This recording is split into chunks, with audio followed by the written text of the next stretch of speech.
page here. It is Tuesday evening, March 28th. I am hunkered down for the night, doing some crocheting. I'm making more NICU graduation caps.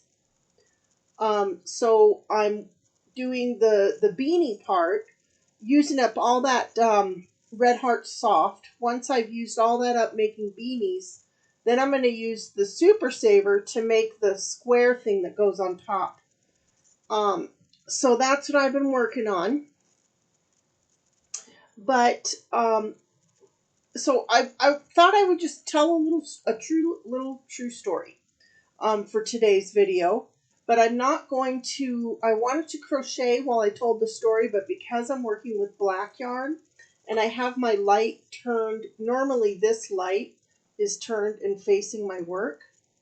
But for filming, it was blinding for the camera, so I rotated it to point up to the ceiling so the camera would like it better.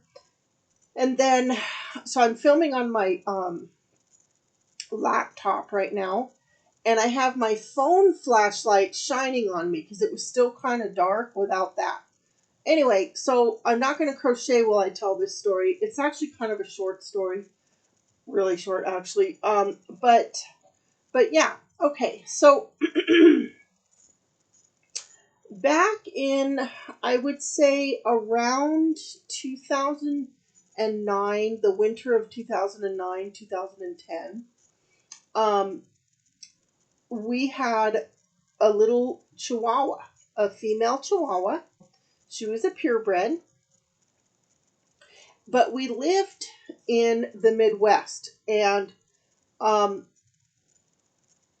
it was, winters were cold, very cold and very dry, which made it feel even colder.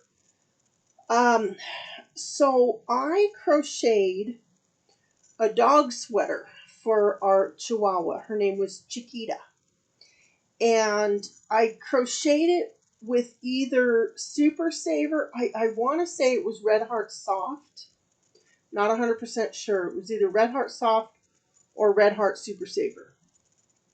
So I crocheted her a sweater because the house we lived in at the time was not very heat efficient. It had a furnace, but I think when it was originally built, I don't know, the heat was not distributed well throughout the house. It was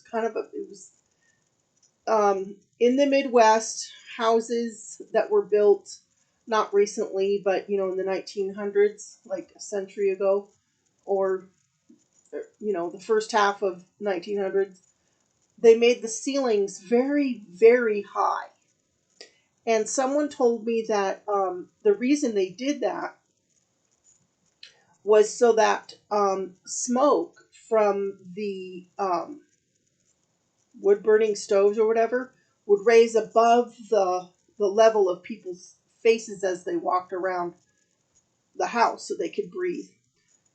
So this house that we lived in just didn't, the heating system, it was a furnace by the time we lived there, a furnace with ducting and that kind of thing. It just didn't. The next house we lived in was very efficient heat-wise. So that's how I knew that that house was not very good heat distribution, because the next one we lived in was very efficient. And it was a furnace as well. It's just the ducting was better. Anyway, so Chihuahuas get cold easy, from what I understand. So I crocheted Chiquita a dog sweater for her to wear. Then I put it on her, and she had it on for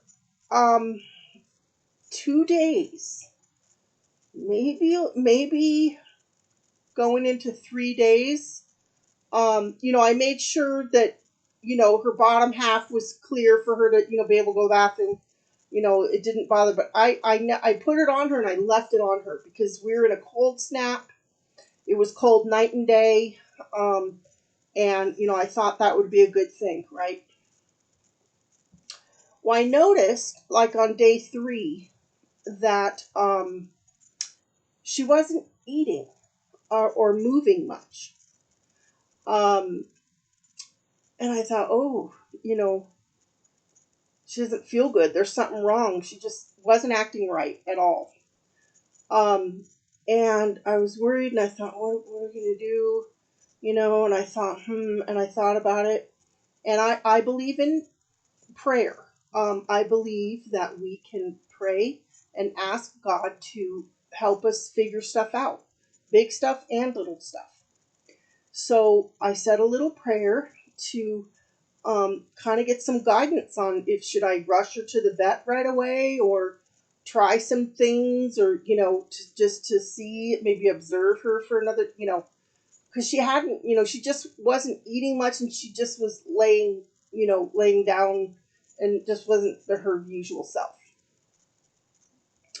So after saying the prayer, I kind of, you know, it wasn't like while I was praying that I got the answer, but it was soon after.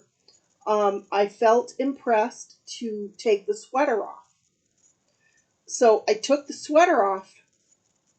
She was back to normal. And I realized that what had happened was, by wearing that sweater, it was a crocheted, single crochet yarn, with yarn, for that long, was hurting her hair. So if you've ever worn a warm beanie in the winter, all day playing outside, the first thing you do when you take that off is scratch your head.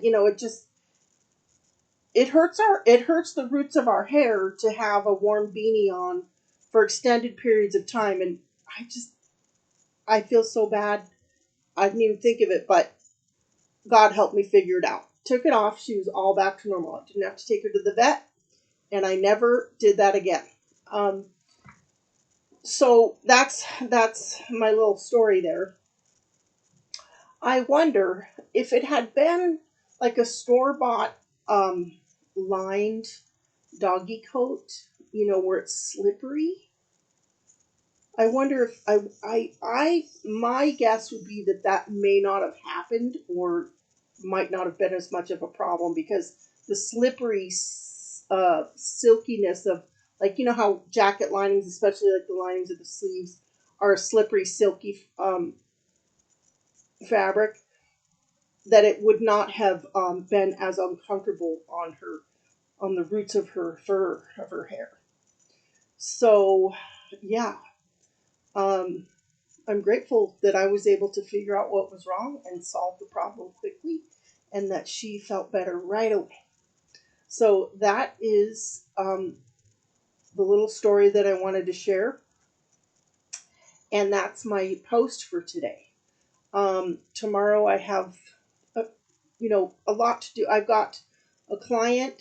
I have errands to run in the next town over, and I'm going to go visit my granddaughter and give her that pink backpack that I made, because I haven't seen her since I finished it. Yeah, I've got a couple of little things I need to do, but that's about it. So I'm going to let you go. I'm going to, after I click stop on the recording and get this uploading, I'm going to turn my light back facing down and continue working on NICU graduation caps, and continue watching my favorite YouTubers. I've got a lot of crochet YouTubers that I watch regularly, and yeah, that will be that. So thank you for watching. If you like this video, I would love it if you could give me a thumbs up. And if you like my content, I would love it if you would subscribe. Happy crocheting. Have a wonderful evening or day. And I will see you next time. Bye-bye.